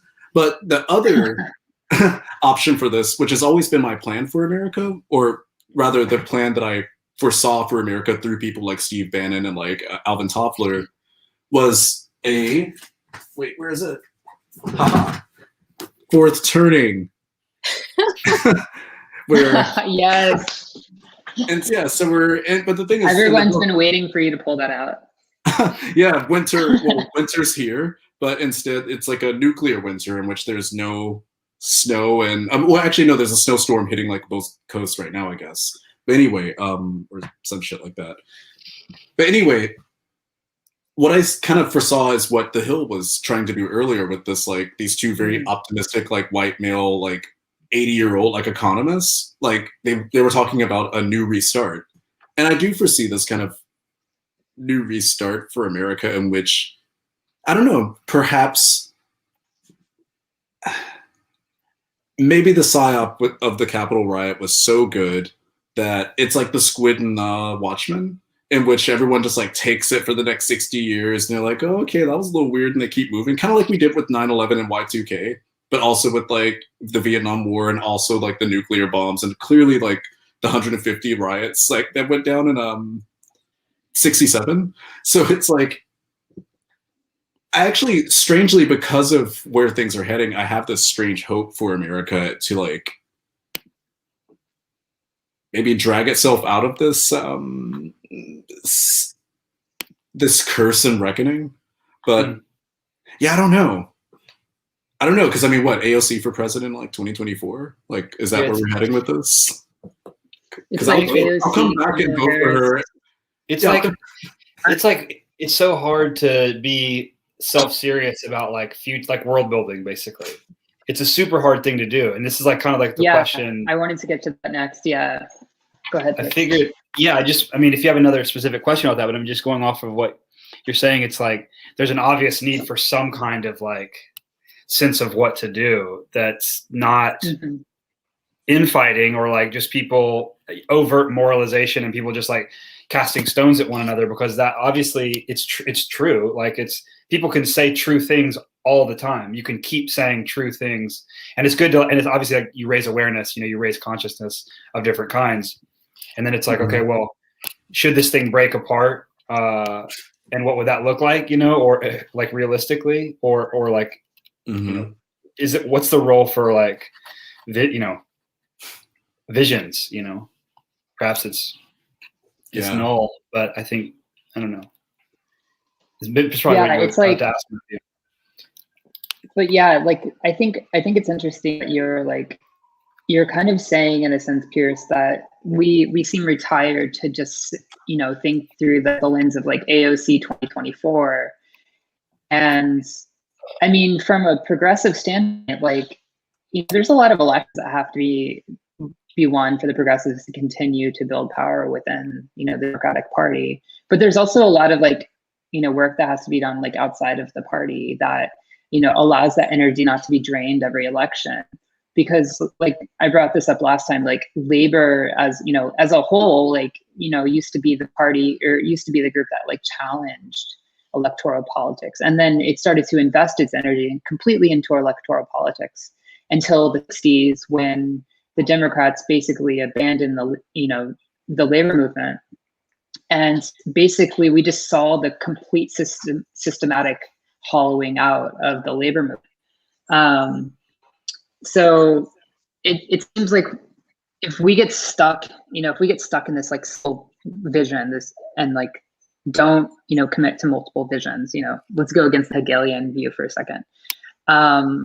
Do we retire ourselves to just push for AOC 2024? We should be pushing for a multitude of things on like every single level and every single day, where the political project becomes a part of our daily life, as opposed to the election cycle. Does anybody have anything to say about that?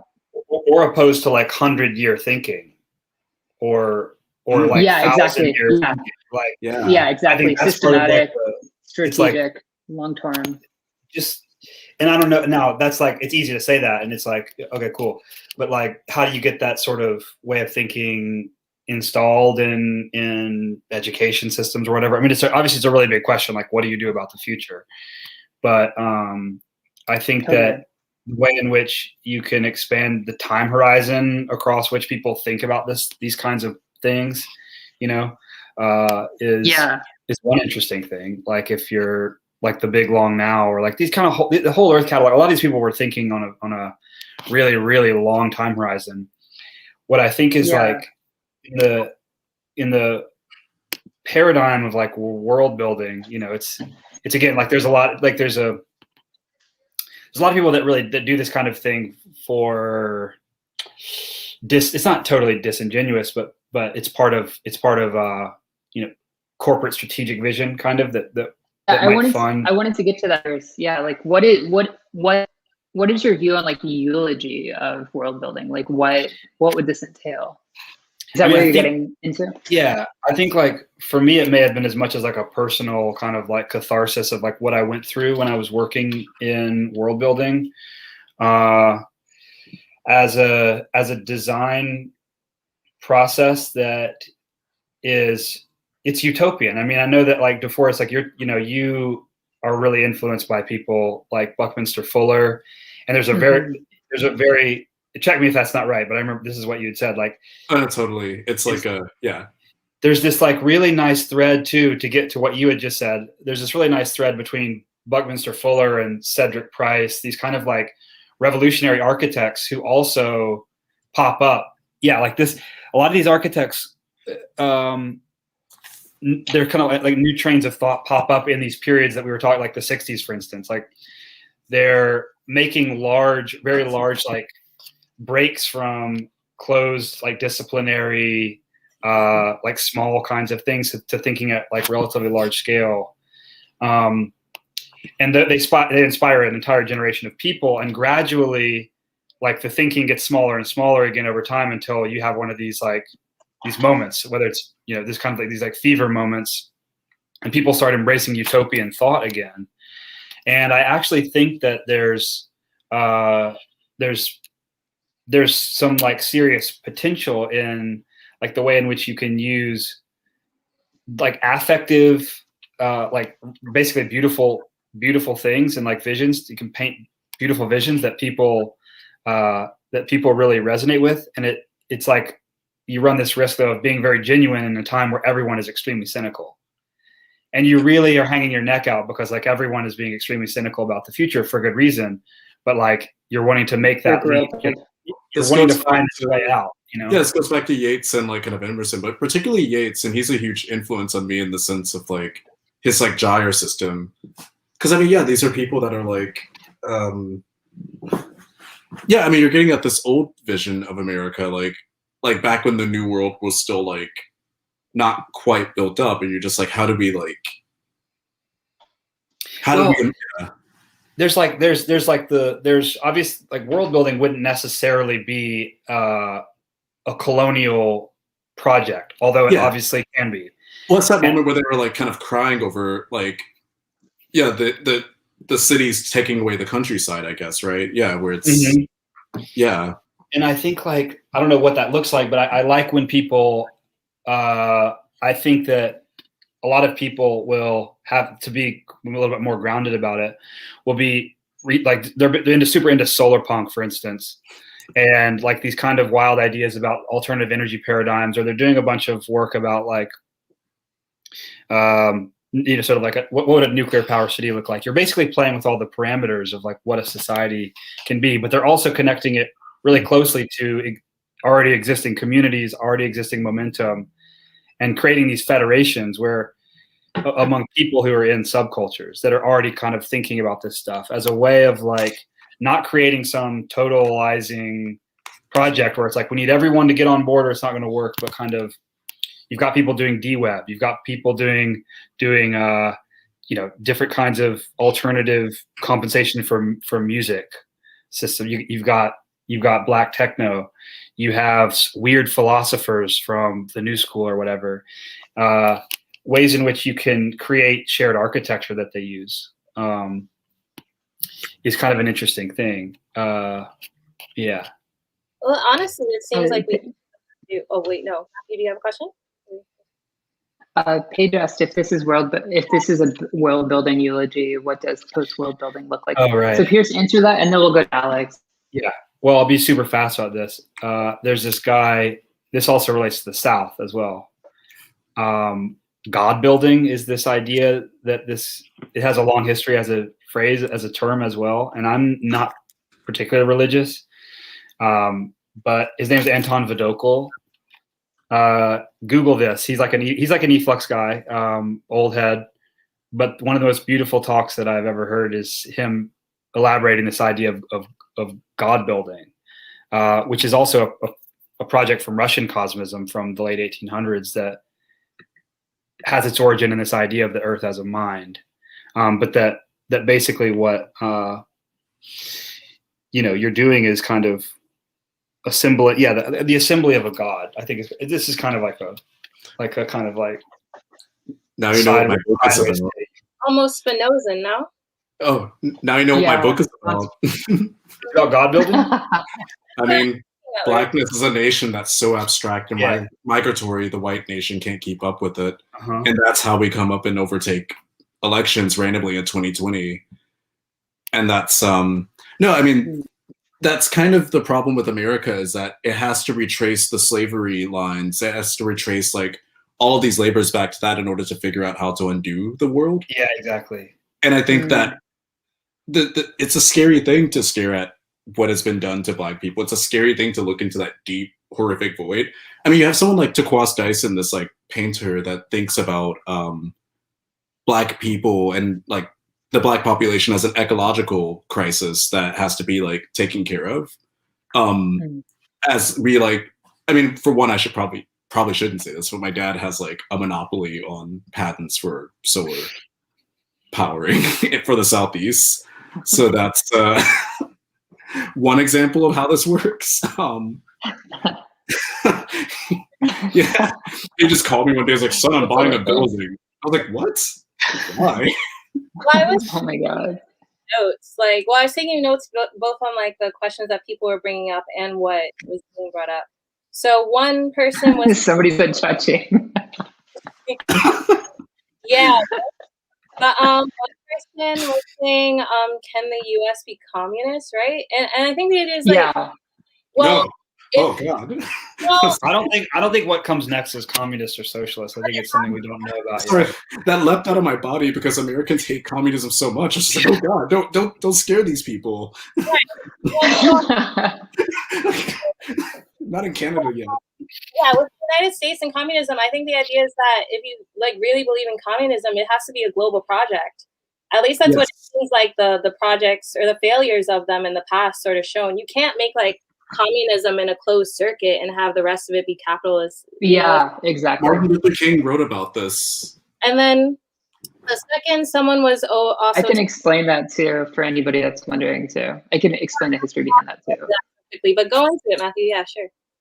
Oh, I'll just explain it really quickly. So like when people say like that communism or socialism can't work, it's because the CIA was over in governments that largely were, nationalizing resources, not necessarily socialistic, but at the point where they're just nationalizing resources, that's when they started to come in before they become socialistic. And the other thing is that we started to sanction every country basically that wasn't a part of the, the neoliberal or in that period, the capitalistic project. So of course, countries like Cuba or Russia, that are, they need to exist in a world economic system, can exist without, some kind of integration. And so there'd have to be some like political hegemony for communists.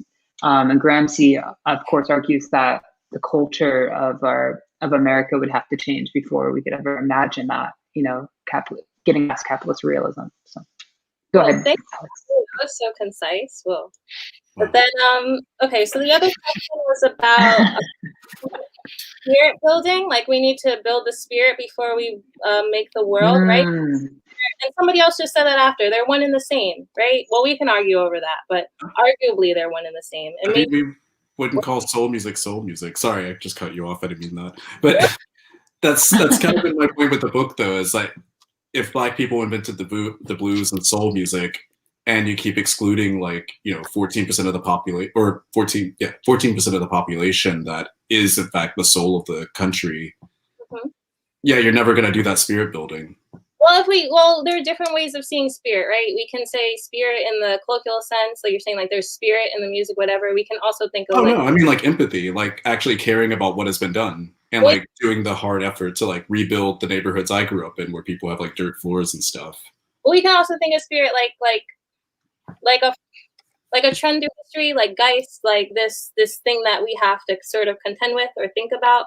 And maybe in thinking in connecting to what you were talking about, Pierce, with cultural shifts and attitudes, and in terms of world building, because I've been looking at a lot of Leibniz lately. I was trying to look at him in Spinoza.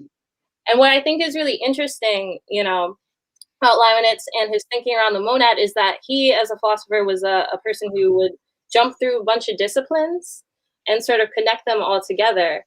And if we were talking about education and things earlier, then maybe it's that like you need, because that used to be a thing that philosophers would do. You would talk about mathematics and you would talk about science, and then you would talk about philosophy or metaphysics, talk about God.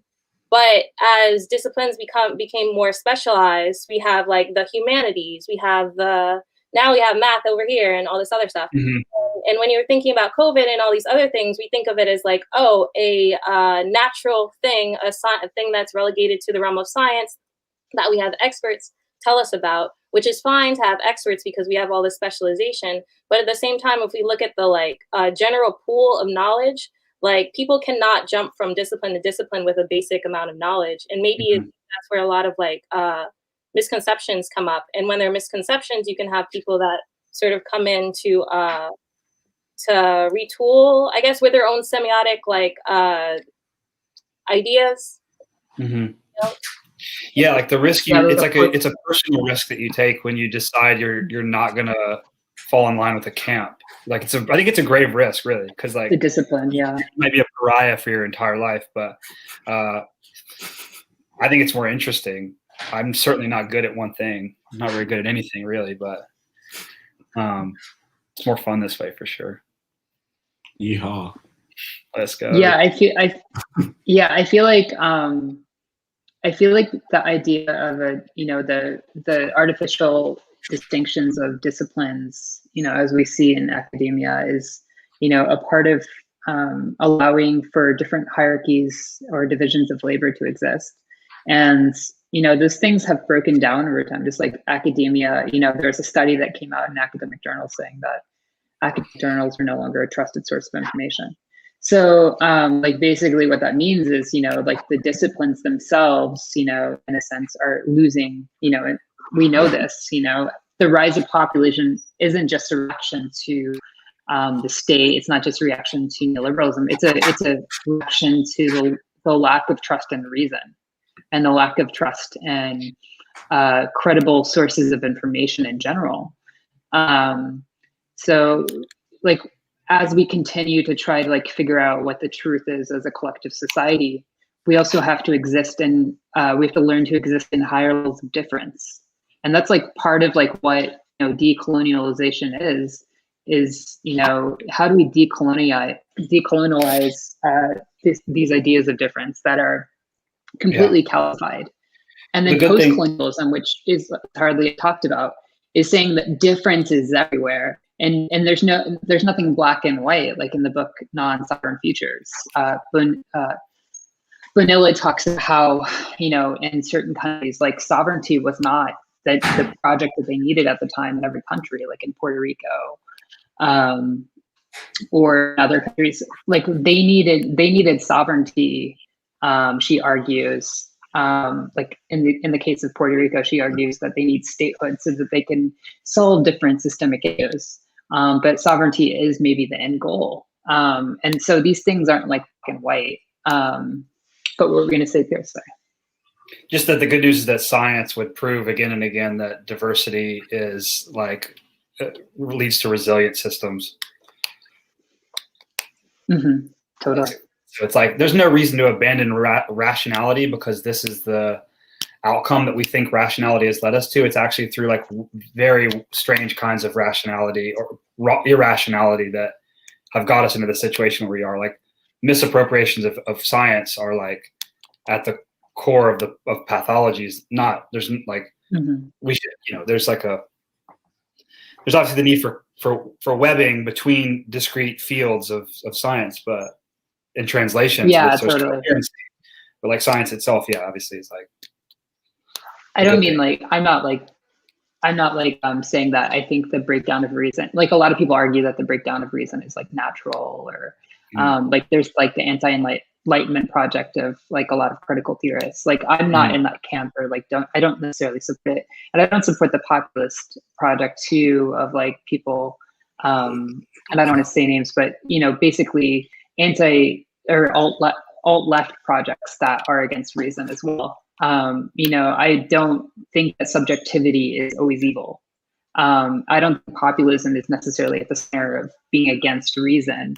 Populism is necessary for there to be dispersed power. But I also think that there's some need for technocracy, and I think that there's a level of expertise that is necessary. But we have to understand that the decentralizing of knowledge and also the skepticism towards reason is part of the condition that we coexist. All of this difference that is creating a lot of new issues.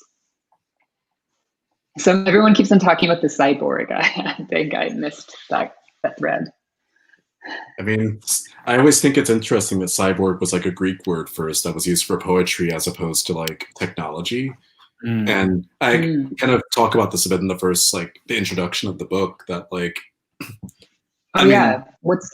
which book, do you want to tell us a little bit about that book too, after you explain this concept? Oh, sure. I mean, it's just, I guess, going back to like this idea of America being this place that was like lush and full of ecological technology and an ecological populace of like trees and, you know, all sorts of sounds. You think about Pocahontas talking about the colors of the wind and like the natives running through it, like, you know, living in this literal like heaven. And then, you know, colonizers come with disease and war and all sorts of shit. And, you know, you get to this point of like, again, building these planned environments. And I just think about like the Cyborgian, I can't think of the name of the book right now or the author, but there's a book about like taming nature. And I keep thinking about what you brought up earlier, Alex, about like neoliberalism being about taming and mastering nature, and then obviously mastering like the rationale of existence, which is kind of the purpose of of philosophy as well, I guess. But I mean, yeah, we are like a cyborg as of like 1945 or some shit, where we're all in our like planned environments and marketing to each other and, you know, doing credit cards and movies. We are a rational, like cyborgian society that, I mean, yeah. Such a good point. I like that. Did you want to say something about that, Alex? So we're talking about cyborgs now. So I'm naturally going to ask Alex about her newest essay about cyborgs, but do you want to say anything about how we're a cyborg nation before I ask you about cyberporn? Oh, geez. And we have to go to sleep soon. Because we have to. I was going to say we have to wrap up. I want to hear about cyberporn now. We have to wrap up soon because it is past time. So no, go Alex, go. If you have a question, yeah, sure. But I'll try and wrap up what I have to say about that. It's long, you know what I mean? Democracy sucks. I've split it into two basically. So I'm talking about censorship and also cyber porn. Well, basically I started thinking about it because of the end of life of Flash and being stuck inside a lot. I was like, well, I need to like rush and play all these old porn games before they're gone. And I started thinking more about how it's possible that cyber pornography and maybe amateur porn could lead to a more like realms of more fantastical thinking, like in a creative sense. And now I guess it's turned into two essays basically, which is one about censorship within media, particularly of obscene content. And then two is about, the internet and how it possibly has the potential to evade such restriction.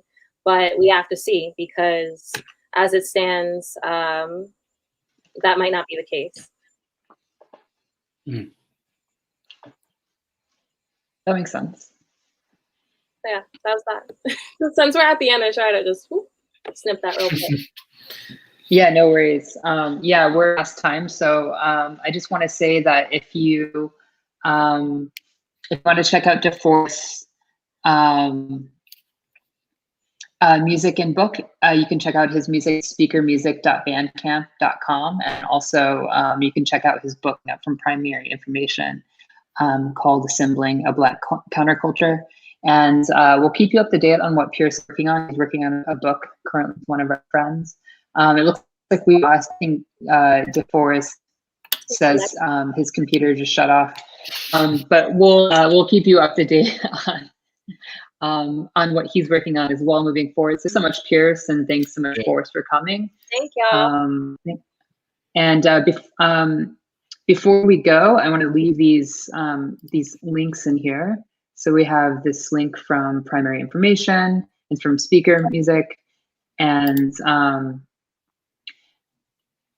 just last comments were GameStop, get on these cyber porn games. Online, you can go to somebody said strip the motherboard called the cyber porn. Somebody said that was hot. And then somebody else said, and we want to keep up to date with Alex's blog when it's live, Sad Girl Theory. And then we want to say hi to Hamzat, Virtue Signal, Nicholas, and I'm not sure who Arcturus is, but thanks for hanging out with us. Ultimate Care, everyone for hanging out with us. Most Thanks of all, for- thank you so much for hanging out with us, Pierce. It's been such a pleasure to pick your brain, catch up Thanks with for having everything me. happening. And DeForrest, My computer just died. DeForrest, it's okay. I was like, It's okay. it's just like, We're saying our goodbyes. oh my god. Well, Yeah. goodbye, everyone. Say goodbye, Gudetama. Bye, Gudetama. Yeah. Thank you so much. Thanks so much. Thanks Bye, so y'all. much for coming, DeForrest. It was truly a pleasure. Yeah. Have Thanks a for good night, having me. everyone. Yeah. Good night. Night. We love Good you night, all. everyone. Bye. Night.